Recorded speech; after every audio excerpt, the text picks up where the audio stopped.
আপনারা জানেন আমাদের নেতা জননেতা জনাব তারেক রহমান সাহেব আমাদের এই 31 দফা ঘোষণা করেছেন।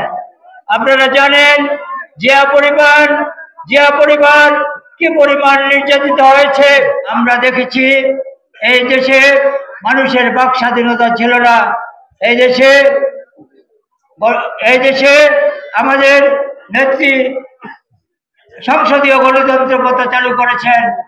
আমরা আমাদের নেতা জননেতা তারেক রহমান সাহেব আপনারা জানেন সেই 1991 সালে নির্বাচনে উনি নেতৃত্ব দিয়েছেন। এই 1991 সালে দলকে ক্ষমতা আনার নৈপথ্যে আমাদের নেতা কাজ করেছিলেন। সেই নেতাকে এই বিগত ফ্যাসিস্ট সরকার সহ্য করতে না পারে তাকে নিশ্চিহ্ন করে দেওয়ার জন্য 111 থেকে এই ফাঁক পাতা হয়েছিল। আমাদের নেতাকে আপনারা জানেন সেই 111 সরকার কারাবরণ করে উনি 18 মাস কারাবরণ করেছেন। তার মেরুদণ্ড ভেঙে দেওয়া হয়েছে, উনাকে এইভাবে টর্চারিং করা হয়েছে, রিমান্ডে নেওয়া হয়েছে যাতে উনি আস্তে আস্তে মৃত্যুর দিকে যান। ওনার চিকিৎসার জন্য সব মশার বিরুদ্ধে সুরক্ষা দিতে এলো বসুন্ধরা এক্সট্রিম অ্যারোসল, মশার বিরুদ্ধে এক্সট্রিম সুরক্ষা। লন্ডনে অবস্থান করছিলেন। এই লন্ডনে অবস্থান থাকা অবস্থা আমাদের নেত্রী দেশনেত্রী বেগম খালেদা জিয়াকে কারারুদ্ধ করে মিথ্যা মামলা দিয়ে, আপনারা জানেন একটা সাধারণ মামলা, যে মামলা জিয়া অরফানেজ ট্রাস্টের 2 কোটি টাকা উনি আত্মসাৎ করেছেন। আওয়ামী লীগের সেই ফ্যাসিস্ট খুনি শেখ হাসিনা সুন্দর করে বলতো এতিমের টাকা মেরে খেয়েছে বেগম খালেদা জিয়া। আসল ঘটনা কি? টাকার জায়গায় টাকা রয়েছে।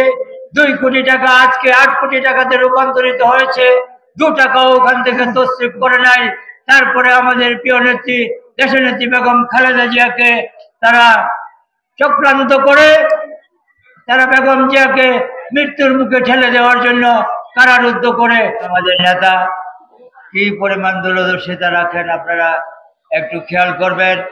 এই যে 31 দফা রাষ্ট্র সংস্কারের প্রয়োজনীয়তা, আজকে যেটা তত্ত্বাবধায়ক মানে আমাদের অন্তর্বর্তীকালীন সরকার যেটা নিয়ে বিভিন্নভাবে মাসের পর মাস প্রায় 1 বছর ধরে দরবার করতেছেন, 1 বছর ধরে সমঝোতা যাওয়ার চেষ্টা করতেছেন, সংস্কার প্রক্রিয়া কি হবে এগুলি নির্ধারণ করতে পারতেছেন না। আমাদের নেতা জননেতা জনাব তারেক রহমান আগামী রাষ্ট্রনায়ক, তার বুদ্ধিমত্তার জন্য উনি 2023 সালের মাঝামাঝিতেই উনি এই 31 দফা আমাদের এই দেশের রাষ্ট্র কাঠামো কি হবে, কি কি সংস্কার করা দরকার উনি সেগুলি তুলে ধরেছেন এবং আমাদেরকে দিক নির্দেশনা দিয়েছেন যে 31 দফা রাষ্ট্র মেরামতের 31 দফা জনগণের ঘরে ঘরে পৌঁছে দিতে হবে।